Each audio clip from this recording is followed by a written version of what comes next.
Happy New Year's, everybody! I'm Bethany Jackson, ISSA certified personal fitness trainer. We survived Christmas and 2016 as a whole. Give yourself a hand! You did it. It's time for that dreaded New Year's resolution, which will probably be thrown out the window by the time the Valentine's candy hits stores, right? Well, we aren't really going to resolve ourselves, but I am going to set some goals with you, and I'm going to help you meet and hopefully surpass them. Let's get started. Number one, you have to find your reason. Find your why, some people call this. So, why are you setting a New Year's resolution in the first place? A goal for the new year? Do you have painful posture? Is it keeping you up at night? So now that you know your why, you have to state your specific goal. This means that you will have a when question and a how much question that you need to answer. The goal has to be measurable in some way, or else how will you know when you've reached it? So put it in writing in a place you'll see often. I have a little whiteboard that I stick on my refrigerator. Make sure you state your goal in a positive way, so you can't be mean to yourself like, I'm gonna stop being a fat pig this year or whatever. You can't say things like that to yourself or it won't work. So state it positively and put a deadline at the bottom and today's date at the top. 1/1/17. My why would be posture equals pain. You can do it simple. Why? That's why. And I know that I want to be done 2/1/17. To have reached it, not to be done. So let's outline a goal together for practice. Let's outline my procedure. You have to erase, work out more, or eat healthier, or whatever you had at first, because it's not specific enough. It's too vague. My goal is to improve my posture by, that's how, practicing, I bet you really wanted to hear that, and getting strong enough to do 6 pull-up leg lift combos by February 1st. And if you sign up with me to do workouts, I can tell you why that would help my posture and relieve my pain, this combo that I'm wanting to do. Now we have to do some critical thinking. Fun about ourselves. Better! And our past. Best. Doesn't that sound like fun? What's caused us to drop our goals in the past? Why aren't we meeting them? This time has to be different. So, are you a good procrastinator, excuse maker? You have to decide, when XYZ happens, I will be prepared and I will do ABC. State in writing, I will counter laziness, slovenliness. If there's something even trickier that you know that you do, address it, and you can put it down below in comments if you would like to. What's your XYZ and how will you counter it? What will you do to get over it? So, will you do 12 push-ups before you turn on the TV?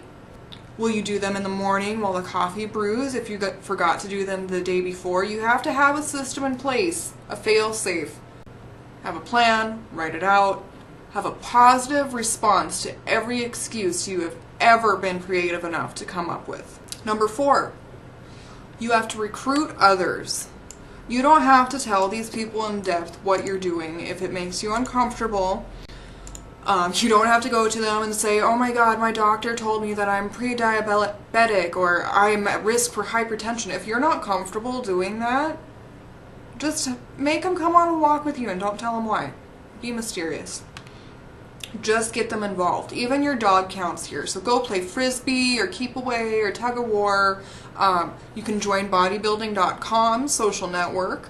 Call someone from your church. Call your happy hour drinking buddy. Call your sponsor. Call the exalted ruler of your local lodge. It doesn't matter. Just get anyone involved. You have a much, much greater chance of reaching your goal if you have some sort of social support. Step 5. How are you going to know when you've reached your goal? That's why it had to be so specific, because there's no way of saying I reached my goal 52 weeks later when last year you said I would eat healthier. Well, that could mean that you ate one less M&M in 52 weeks than you did last 52 weeks. So, how are you going to know that you've reached your goal? Answer: you're going to have to start a log. You can kill two birds with one stone if you join bodybuilding.com social network. They have all kinds of stuff set up there for you to track your progress. And you have the support of an online community. There's daily logs, all kinds of stuff. But if you're not that kind of person and you're more private, simple, just go get a notebook, put dates on everything you write down, just as good. And as you get going on your goal, you can start setting weekly, monthly, biannual, annual goals. It'll keep you going and on track. It'll bite that really, really big, huge goal into a bunch of smaller, more manageable chunks. It'll raise your morale by getting you closer to your goal a little bit at a time instead of just getting overwhelmed and having you quit, which is going to make you sad anyway. Step 6.